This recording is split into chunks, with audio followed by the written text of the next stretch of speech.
Olá, família Equilíbrio em Foco. Estou aqui novamente. Para quem não me conhece, eu sou Luzinete, sou psicóloga e fundadora do canal Equilíbrio em Foco.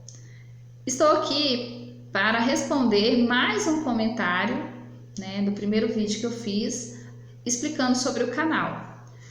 E a pessoa, ela me pergunta o seguinte, na verdade ela diz assim: eu espero por algo que não vai acontecer e que me deixa ansiosa. Aí isso aumenta a expectativa que eu mesmo crio. No entanto, eu acredito que é verdade.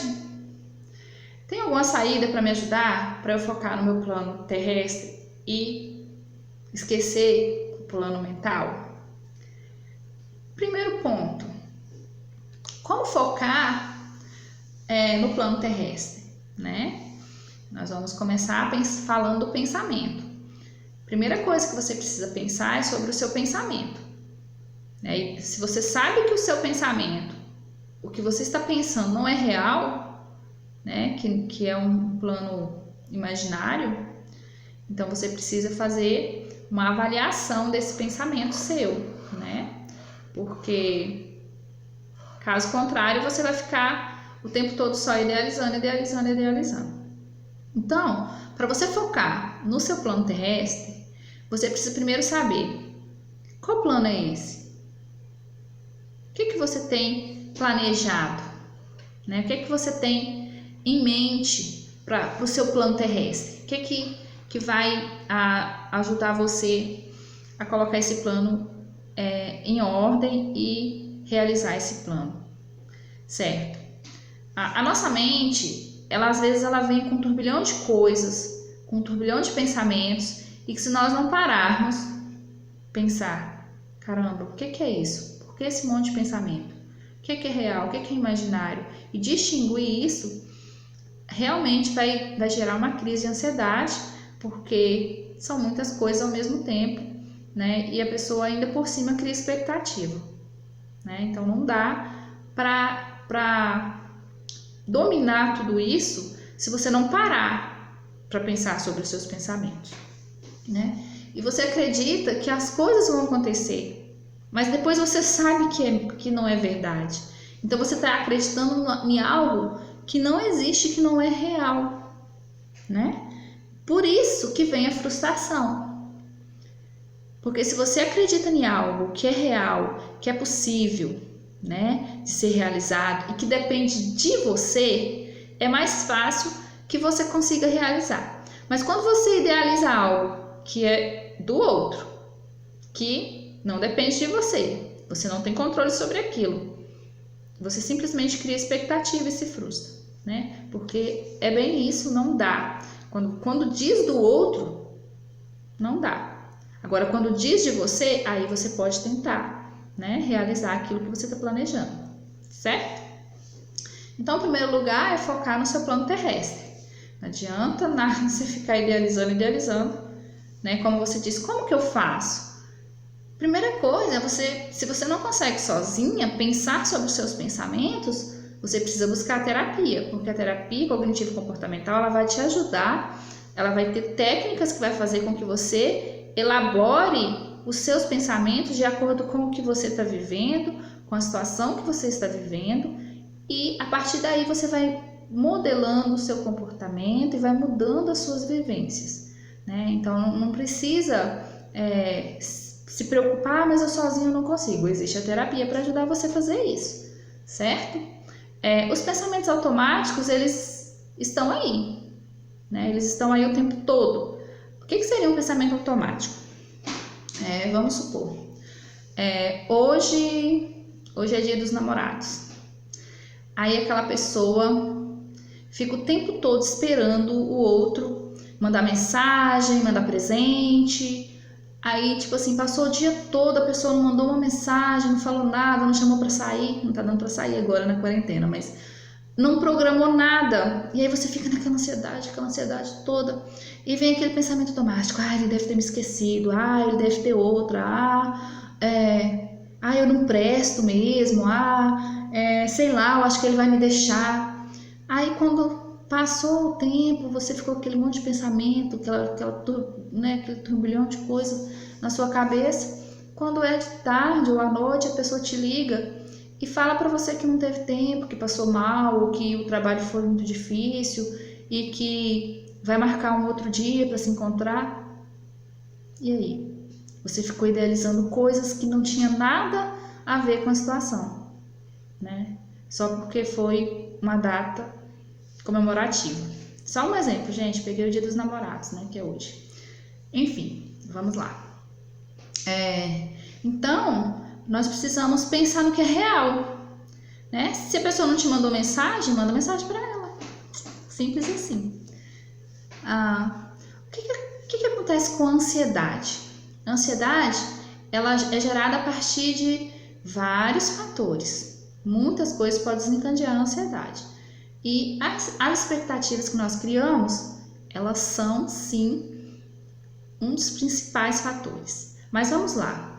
Um fator importante, novos eventos, né? Vai acontecer um evento novo, uma coisa que nunca aconteceu na sua vida, né? Uma viagem, um encontro, uma reunião, uma palestra, enfim, algo novo. Fatos novos também que podem estar ameaçando a saúde e a vida. Um exemplo, né? O coronavírus, que está ameaçando a saúde e a vida das pessoas. Que está, além de ameaçando a saúde, está ameaçando a vida da pessoa em várias áreas, né? Áreas financeiras, emocionais, né? Dentre outras. A exposição a uma situação desconfortável, ou seja, você está passando por um período, ou por um processo, ou por um encontro, que aquilo ali está muito desconfortável e todo dia você tem que enfrentar aquele desconforto. Então isso vai gerando ansiedade. Essa situação desconfortável pode ser no trabalho, na faculdade, na família, com amigos, enfim, N situações também, desde que seja desconfortável para você e você vai vivendo aquilo, né? Aquela situação. A situação financeira, como já falei, é um dos fatores que levam muitas pessoas a chegarem a um ponto de ansiedade, a um nível elevado. Muitos chegam até ao transtorno do pânico. Mas também nós temos aqui o isolamento social, que é um dos fatores que nesse período está levando muitas pessoas ao sofrimento, à angústia, à ansiedade, à depressão. Eu tenho ouvido, sim, muitos relatos. As pessoas ligam para mim, mandam mensagem, falam que não estão aguentando mais essa quarentena, que não estão aguentando ficar em casa.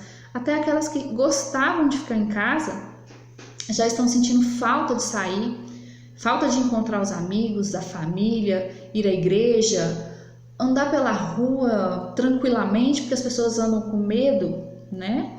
Então, assim, essa também é uma das situações muito preocupantes com relação à ansiedade.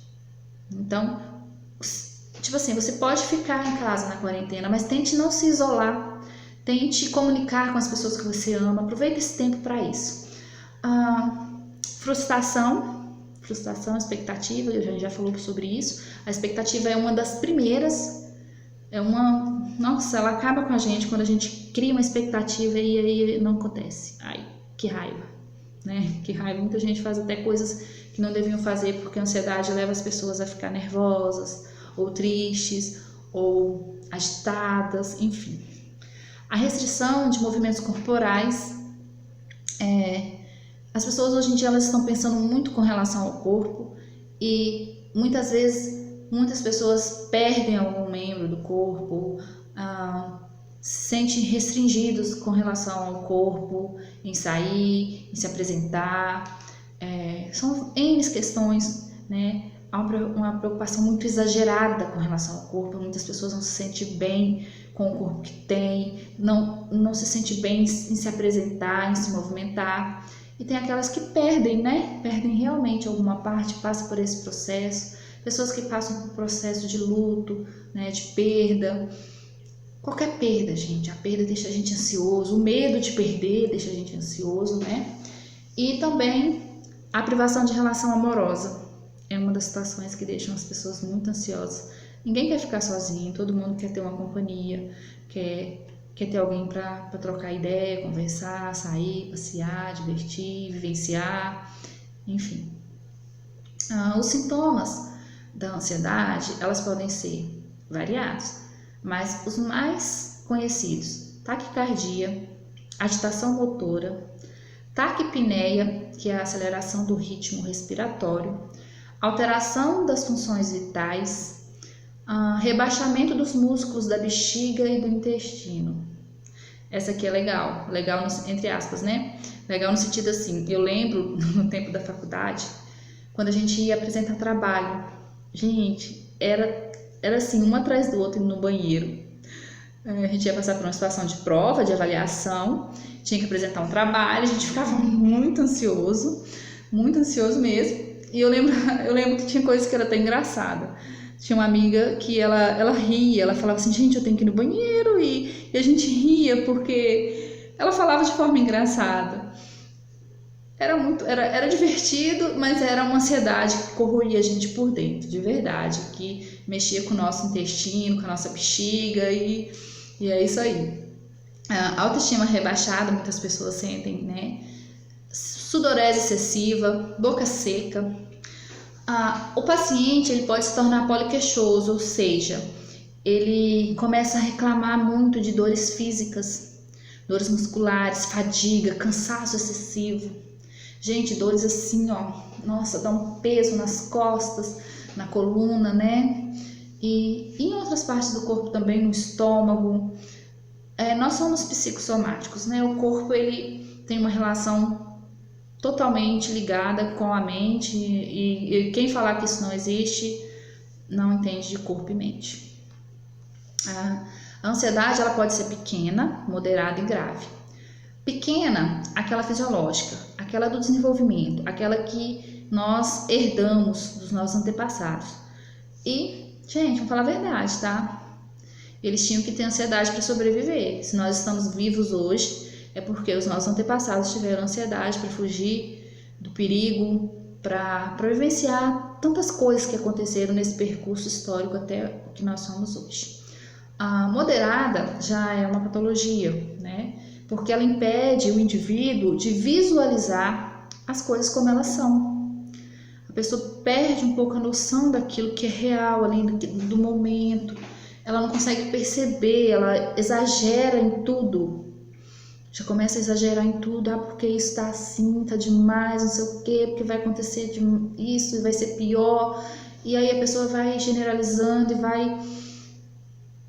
Quando chega num ponto que já é patologia, um ponto que já não consegue controlar.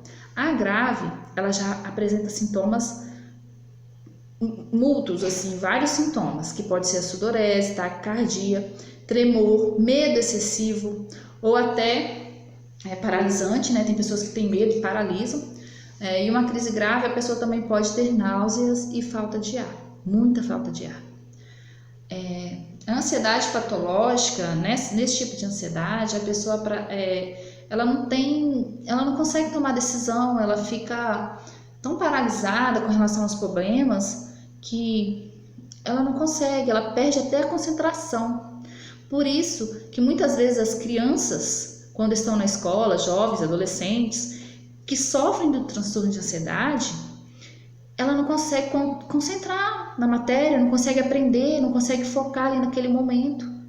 Porque realmente ela distorce a situação, ela não consegue perceber o que está acontecendo e não consegue concentrar. Às vezes ela tem que repetir a mesma frase que ela leu, o mesmo conteúdo que ela está lá fazendo, vamos supor, está fazendo uma continha, precisa repetir várias vezes para conseguir resolver aquela situação, aquela continha, né? Facílima, mas ele perde.